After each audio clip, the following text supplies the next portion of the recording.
Welcome to the Valareso Capital community, where we discuss the stock market and trading strategies to become a consistently profitable trader and investor. Hey traders, welcome back to Valareso Capital. On today's video, we're going to go through the weekly watch list, and we're also going to take a look at the market update. We're going to create a roadmap for next week, and we are going to take a look at what could be the highest probability trade for next week.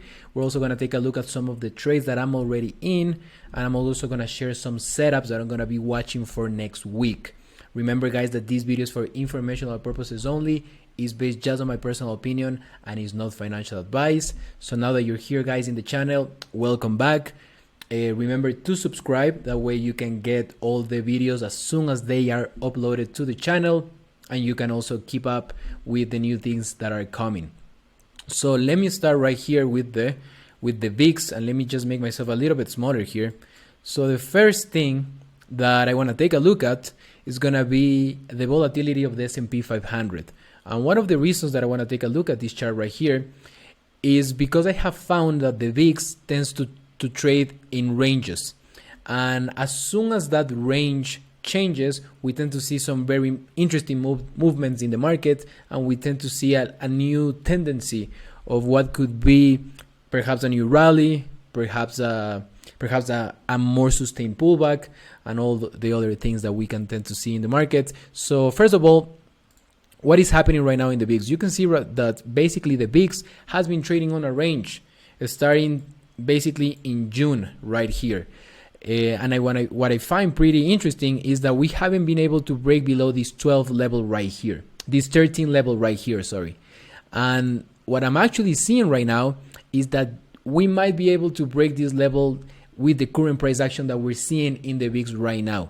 I know that a lot of people don't like to chart the VIX because at the end of the day is a mean reverting instrument, so we don't tend to see those stock trending properties that we see, for example, in Apple or Amazon or Google. So it makes sense that some people are skeptical about charting the VIX, but I have found that you tend to see very important levels.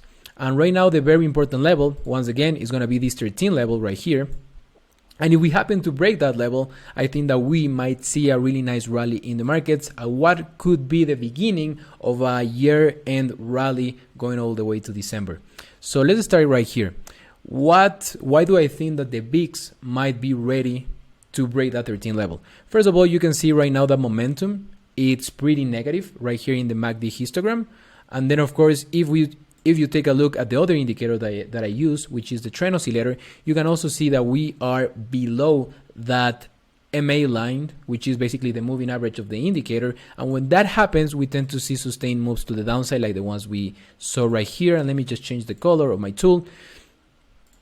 Some sustained moves to the downside like the ones we saw right here. So that's a beginning of what we could expect about the VIX. And also you can see right here that we were trading above that 21 EMA wave. We happened to break that 21 EMA wave, and now basically what happened is we came to this 13 level, and now we're just retesting this breakout level right here, and we got rejected. So that's actually a pretty nice beginning for what could be a retest of the highs in the S&P 500, and we're going to cover that chart in just a second. So looking at the VIX, I do think that this is going to break lower, and if we jump into the SPX,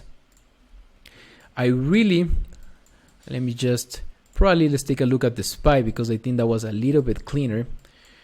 If we take a look at the SPY here, basically what happened is that of course we had this pullback, very strong pullback to the downside. I think it was somewhere around a 6% pullback, and then we got this reclaim of this anchor VWAP that happened on a couple of weeks ago, and we had we made a video here in the channel, and we were talking about flipping bullish right at this candle right here, and that worked pretty well. And if you look at the video from last week, we were talking of a possible pullback, right? We were talking about waiting for that pullback, waiting for price to come to some support levels, and of course we actually saw a little bit more. My prediction was, my thesis was that the pullback was going to stop somewhere around here at this 50 daily moving average, but of course you can see that we came a little bit lower. However, we continue to hold that low of the 21 EMA wave, which is actually pretty bullish. And of course, if you are a student of the anchor VWAP, if we anchor a VWAP from this level right here, you can see that we're holding that level, which means from a demand and supply level that buyers who bought this candle right here continue to be, on average, making money. Basically meaning that they continue to be in control. So if you just take a look at those factors and keep things really simple and forget about all the crazy macro things, buyers continue to be in control in this pullback. If we happen, and you can see that we got rejected at that 50 daily moving average on Friday, which makes sense, right? If we happen to get a really strong rejection and we break below this low and we actually close somewhere around here, then sellers are going to be back in control. But for now, this continues to be a viable pullback. And the interesting thing about this is that if you take a look at the momentum in the MACD, histogram, it's positive. And what I have found is that when you get a pullback into some support levels and this momentum continues to be positive, it creates kind of a trampoline move. If you jump in a trampoline, then you're gonna jump all the way back up, right? Or if you have a ball and you put that ball underwater, that ball is gonna jump back up. So I have found that to be a very, very strong setup. And my expectation is that next week, if we happen to reclaim this 50 daily moving average, that's gonna be on a daily closing basis, that's gonna be a beautiful green flag for buyers to step back in, besides the pullback buyers, more kind of momentum buyers, for a move basically back to the highs that we have in July.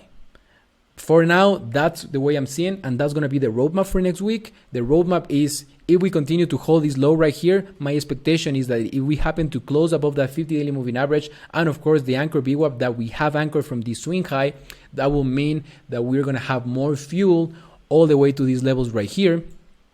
And of course, that's going to be pretty bullish. And I think that we have a window of opportunity right now in the market to build up some bullish exposure for the possible next week to the upside. And if we take a look at the QQQs, let's just take a look at this pretty quickly. You're going to see that the QQQs are even more bullish. The QQQs are holding that 50 daily moving average. They're holding that 21 exponential moving average on a closing basis, which is actually pretty amazing. And you can see that we have the same setup in the MACD as well. And we continue to hold even above this anchor VWAP, anchor from the high that we have in July, which means that buyers are in control. And my expectation is that we're going to have a retest of these highs right here. That idea will be invalidated if we happen to close on a daily basis below the Thursday low that we had past week. That's going to be it for the market.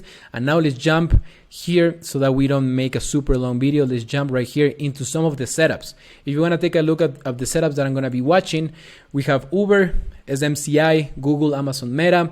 For the purposes of this video, I just want to cover I'm just going to cover in detail the setup in Uber, SMCI, Google, perhaps Amazon, and then I'm gonna share some other setups that I also have in mind.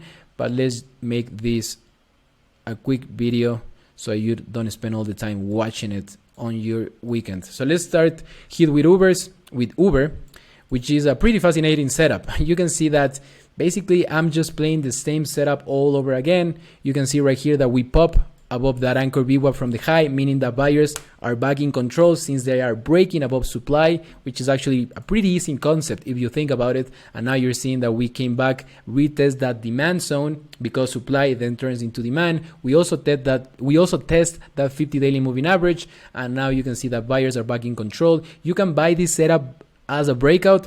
Perhaps if you wait to get some exposure as close to that anchor VWAP as possible, then that's going to give you a better risk reward. You can see that we have a squeeze and the MACD is also positive.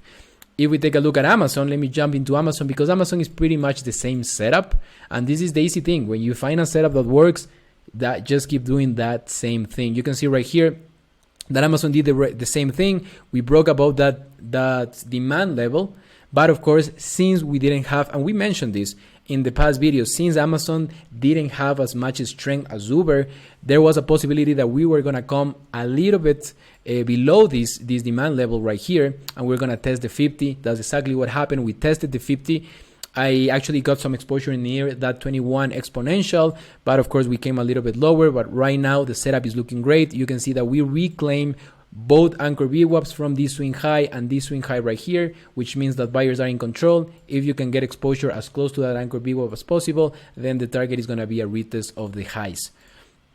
let's jump into Google here, and this one is one of my favorite setups because if you take a look, the difference between Uber, Amazon, and Google is that Google is already above the base. So right, you can see that Google is already above the base, meaning that we don't have as much supply in Google, which gives basically Google the permission to continue to go to the upside because it's going to be just easier because we don't have much sellers. And you can see right here that we test that breakout level, and now we're back above the anchor VWAP from the highs right here, and that for me is a green light for a continuation of this move. You can see that both of my indicators are positive, which is pretty nice to see. And then SMCI, really nice looking setup here. You can see that of course we have this huge gap down on earnings, but you can see that buyers continue to absorb the supply right here, and you can see right, and this is a really nice, right, you can see that the MACD continues to rise, price also continues to make higher lows, so you're getting both confirmation from price and momentum. And then what is pretty amazing here is that if you anchor VWAPs from both of these selling candles, even though price continues to be below this level, you can see that on average, whoever bought that candle or whoever shorted that candle, whoever shorted the candle is losing money, and whoever bought those candles is actually making money on average, right? We're talking about the average participant. And you can see that right here, this candle is an amazing candle that closes above the 21 exponential and also closes above these anchor VWAPs right here, which in my opinion means that buyers are in control, and I'm going to be looking for continuation to the upside, basically somewhere around here. And this level, if you want to know what this level is, this is basically just a Fibonacci extension from this level here to this level right here, and that's a 1272 extension, and the line above it is a 1618 extension. So pretty easy setup. We also have a squeeze, which adds a little bit fuel to the fire. So this one is looking great. And then I do have some other potential setups if you want to take a look here. I do have Rivian, which is looking amazing. We can take a look pretty quickly. Rivian is looking awesome. If we happen to break above this anchor VWAP right here, that will mean that we have a breakout because buyers are basically regaining the control of the stock. Rivian looks awesome. You also have Microsoft coin, a lot of setups right here. And let's take a look at Carvana. One member of the community was asking me to take a look at Carvana. So let's make a quick analysis on the price action of Carvana here. And what I find interesting about Carvana is that it has been a pretty strong stock, right? Even in the correction that we have in the S&P, you can see right here that we held the 50 daily moving average. Right now, if you want to get involved in Carvana, I do think that this is a really interesting level, and the reason why is because you have the anchor VWAP from this high right here, and then of course you have the anchor VWAP from this low right here, which means that we're coming into a demand level, which is actually pretty strong. And if we happen to pull back a little bit more here, then perhaps that 21 exponential and that anchor VWAP from this high will be pretty amazing levels. And if you're looking to play a breakout, then perhaps you can wait for Carvana to regain this anchor VWAP right here, which is anchored from this high of this candle right here. I don't think that you need to wait for a full breakout above this level, but rather a breakout above this anchor VWAP, because that will mean that buyers are regaining control of that small consolidation. So that's gonna be it for the video, guys. I hope that you have an amazing rest of your week. Market is looking pretty strong in my opinion. I think that we are just looking at a pullback that is coming into support, and the thesis for next week is that we're gonna continue to see buyers at those levels, and then we're gonna see a continuation to the upside. Thank you so much, guys, again for watching, and remember to subscribe to the channel. I will see you in future videos. Take care and bye bye.